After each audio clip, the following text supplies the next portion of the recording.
You got to remember, people had their licenses for maybe 4 years, and I wouldn't get a license because I had to say where I came from, where I broke the law constantly.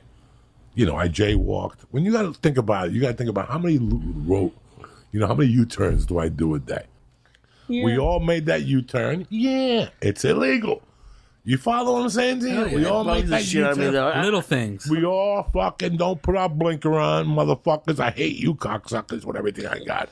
You might as well go eat hummus and end our relationship right now. I have kids and big families. Do you think you could ever live in like one of those Airstream trailers? Yeah.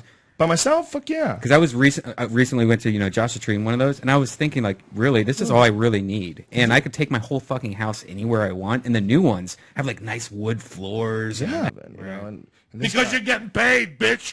If I want to live in a fucking cell, I'll live in a fucking cell like a monkey. I'm going to live with a fold-up bed like I'm James Bond, like some fucking Puerto Rican that gets a check on the 5th. Go fuck your mother. If you're getting paid, you live in a fucking house. I'm going to live in a micro fucking house with a little kitchen. I don't need that. You spread out. Even me, I'm no millionaire. I got a big fucking kitchen, a micro house. What are you fucking people talking about? A fucking house with a bed upside down? No. Fuck that shit. That's not what I'm talking about. To save energy. Fuck you. You get paid, you fucking live like a normal person. Go to Trump and say, hey, wig, move into a fucking thing to save energy. See if you don't dick slap you. If you don't have a Russian bitch slapping you in the fucking mouth and you live your fucking life. You're right. Doomsday. I'm going to put a can of tomato soup under my stairs to wait for the Martians to come. We live in a sheep fucking society today. We're all trying to be the same person. If you look around, we're all looking the same. When you go to Silver Lake and do Malo and you get on stage, look at the people in it. 80% of people look the same. They all got the same fucking glasses, the same tight jeans, the same tattoo of the Chinese sign. Everybody wants to be the fucking same here. Everybody's thinking the same.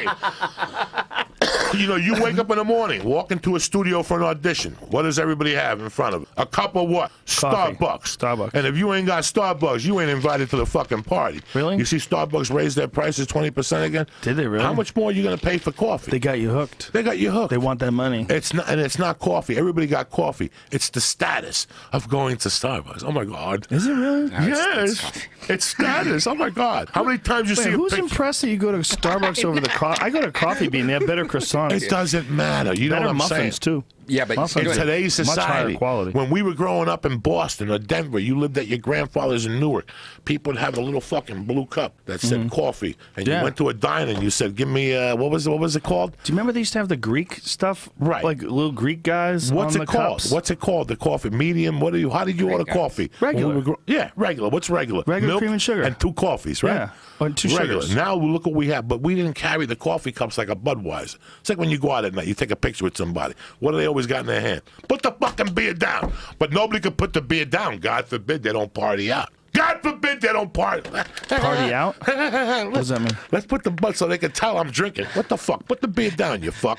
What the fuck, Joe Rogan? Why you gotta bother me with this shit? Why you gotta, we're sitting here having a good time like gentlemen. You gotta talk to me about chimps eating babies? What the fuck kind of dinner table conversation is this, cocksucker? I still remember when I was playing kickball with Lucy Snorbush, and she... Lucy Snorbush? That's not a real name, Joey. That's not a real name. Fucked up... That's an iCarly name. This bitch had a fucked up mug, but she was like 5'8" in the 8th grade, and I broke into a house and ate her pussy one night on a quaalude. I just couldn't take it. This bitch was banging. And after my mother died, Lucy Snodgrass? with Bob Bender. Her name was Lucy Snorbush. And she had, I climbed up a fucking ladder like oh Susanna, won't you cry for me? I climbed up the ladder, opened up her door. I knew she was out drinking, so she wasn't gonna say nothing. I just jumped on the bed, ate her pussy, and left like a burglar.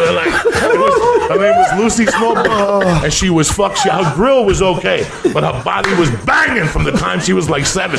This bitch was banging. I was like 8. I met her, but she used to have a gold pussy on a quaalude. Broke into her house. I was like 17, and as I was walking down the hill to the house, I'm thinking about whose pussy am I gonna eat tonight? And I knew this chick was out. Like she was out earlier, and whenever she drank, she was kind of loose dog. I went right into her yard, put a ladder in. climbed up the fucking ladder, opened the window. She's like, who's there? Who's there? Don't even ask. She just fucking pulled her pants, ate a monkey, and climbed back out like a fucking vampire. That's all you did? She seen me like a week later. She's like, that was amazing that night. Fuck yeah. It was killing my mother. It was killing her. It was killing her so much, she even brought my uncle from California one day because they couldn't figure out what I was doing in the room. So my uncle put a ladder in the back of the house. And he tried to climb up and shit. Meanwhile, I'm dry humping. I think I'm rocking her fucking world. The ladder fell. He's down there. Adios mio. Adios mio. His leg fucking broke. They take him to the hospital. I come out. What's going on? They're like, we're fixing paint. Like, I busted them right out. Like, a week later, my mother's like, we're going to get you. That thing you did to my brother, we're going to get you, little motherfucker. Thing you did to your brother. Like, you did something. Well, my mother blamed it on me. Fucking hysterical. Do you understand me? What I went through with this New York Ariza girl. And now she's on Facebook and she won't talk to me. Sucks. But it's the people at home. It's not you or whatever. I can do whatever the fuck. Bro, my genes are from Cuba, motherfucker. Tell me about... I smoked the weed Castro smoked before he went to the mountains to take over. What's a typical day? Living like a doctor. You liked it. I became a stand-up comic. I learned how to do stand-up comedy in prison. On Thursday nights, they used to have movie night. I didn't even know that. Dog, they used to have movie night on Thursday night. So the projector would always fuck up, like Ustream. I would always go, what the fuck is wrong with the projector? And everybody would say, Cuba, get up there and talk. And I would make fun of the black guys. And like, what would you say? You know, we'd make fun of the kitchen. The first day in prison, they made me a baker.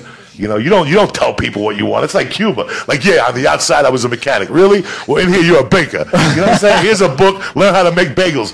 And I made these cinnamon rolls, dog, that almost blew up the kitchen, right? These motherfuckers were big. So that afternoon they fired me as a baker. And they made me a fucking dishwasher and a stockroom clerk, right? And whenever they had shitty meals, the guys I knew when they were going through the line, I would yell, don't do it. Bro, there's more drugs on the inside than there was on the outside. And that fucking tape of Mars either. That looks kinky to me, too. You don't think that's real? Nah, and who gives a fuck? You're going to go to Mars now? Now $14 billion with all the shit we got going on in this fucking country? Mars for what? Who gives a fuck about Mars? I'm sitting there going, this is a Fugazi, this fucking tape. They made this in Burbank. I'm telling you that everything that they do... I know, but what's it got to do with the fucking price of eggs? What it has to do... We got fucking AIDS, we got diseases, we got fat kids running around. And what the fuck do I give a fuck if a thing lands in Mars? Little by little, we're fucking dying here, dog. This country's fucking dying. We got time to... I don't give a fuck what goes on in Mars. I don't give a fuck what goes on in England, in London either in 1529. I'm from the church of what's happening now, motherfucker. You know, 10 years ago, we hung out for years, and you would talk about the moon landing was fake. Now, all of a sudden, you're happy about fucking Mars guy. Come on, huh? Give me a fucking break with these fucking Are they all Mars. connected? I'm sick and tired of Martians, vampires, and all this waste of thought that goes out every day. It's waste of thought. We got bigger things to fry. Gas is $5 a tank. That's it. I mean, what the fuck? What the fuck? We don't even have a president about fucking what happened in England in 1529. We need to fucking know what's going to happen in the next 3 years. You know what, dog? Because what is he going to have in 40 years? What are we going to have? War is money. The fucking bottom line, the square root of war, guy, is Gitas. I don't see any Gitas, and that's going to Mars. This podcast is... About 2 weeks ago, I got fucked up one night. Just smoking dope. You know, you're home, you're smoking dope. We were just talking about that. You eat a piece of hash. Yeah. You eat like Jello. It's 2 in the morning, but you're having a good time by yourself. Yeah. You just get so stoned. You know, there's no booze. You're just giggling. It's kind of stupid at 3 in the morning. And all of a sudden, you're just fucking around YouTube. And I was just fucking around, minding my own business. And for some reason, I put on Freddy's Dead. I listened to Freddy's Dead, you know, like as I was high. And all of a sudden, a couple of lyrics caught me. And I listened to it again and again. Next thing you know, I'm crying. I said, whoa, when was the last time I listened to this album? I put the fucking album on its entirety. It's 3:30 in the morning. My wife pops out with the robe on. What the fuck is going on? And I'm on the floor stretching. Tears are coming out of my eyes because, are you fucking kidding me? Because before there was Tupac or Biggie and all these motherfuckers, there was this guy from Chicago that basically opened up his back window and sang about what he saw. And Bert Kreischer, it's so much, it's poetry, and he just added music to it. But in the album, he calls brothers. He talks about brothers. He says that nigga twice in the album. He refers to it as that nigger in the alley, and he mixes it up. Just that whole thing. I'm your mama, I'm your daddy, I'm that nigga in the alley. Just that whole thing. You sit there, before I ever do stand-up again, this is what I'm listening to. Because if my stand-up doesn't feel that tight, I'll tell you how good the album is. The lead song, Superfly, is number 9 on the second side. Oh, wow. The first side is Little Child Running Wild, Pusha Man, and Freddie's fucking Dead. That's the first fucking side in 1973. That's an album. So next time you want to come to me with Tool or somebody, go listen to Curtis fucking Mayfield. The second side, the last song is Superfly. That's how much confidence how good he knew his shit had in was. his shit. Yeah. He went to the You don't think he argued with the fucking record label? You gotta put it first. Right. We're Jews. We know what we're talking about. Yeah. Fuck you. I'm a real fucking gangster. He made... There you go. Oh, yeah. Listen, he has 3 beginnings. The beginning, just look. Take the voice out. Just listen to that bass line. Those are real fucking musicians. That's it. That's the shit. That's Chicago-based. They just play the fucking drink. Give me a bottle of fucking red wine. Watch this, motherfucker. Yeah. Listen, kick it. Exactly. Kick it.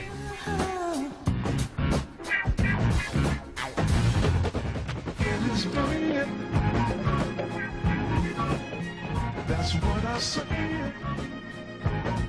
Wow. Let the man rap the plan, sing.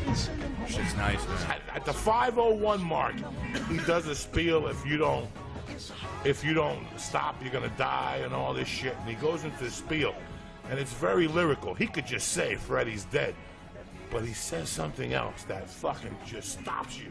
You're like, fuck, that's a lyricist. Right. He could have just said Freddie's dead again, and nobody, Freddie's dead. Yeah. But he said, don't forget about Fred. Something. And then at the end of the song, he writes it, and he goes, it ends up with, you know all this shit, but remember Fred. And you're like, this is fucking brilliant. With this Gangster guy, shit, yeah. How he really said nigga twice and referred to it as that nigga. That nigga. If you went up to Curtis Mayfield, if he was still alive, and you said, hey nigga, he probably stopped the conversation and said, check yourself. Yeah. Yeah. Check yourself, motherfucker. Check yourself. Don't you ever fucking talk to me that way. Is Curtis Mayfield the guy that had the broken back? Yes. Yeah. He ended up in a wheelchair. Fuck, my But wife you- went. My wife. Yeah, I think my wife this- fucked him. Hold on. What? No, Teddy Pendergrass. Teddy No, Pendergrass. it's Curtis Mayfield. You got what I need. Yeah, Pendergrass is in a Wait, wheelchair. are you being serious? My wife went to the Grammys with him. Hold on, we're calling right now. Oh, this is Let's great. get to the No, bottom no, of you're that.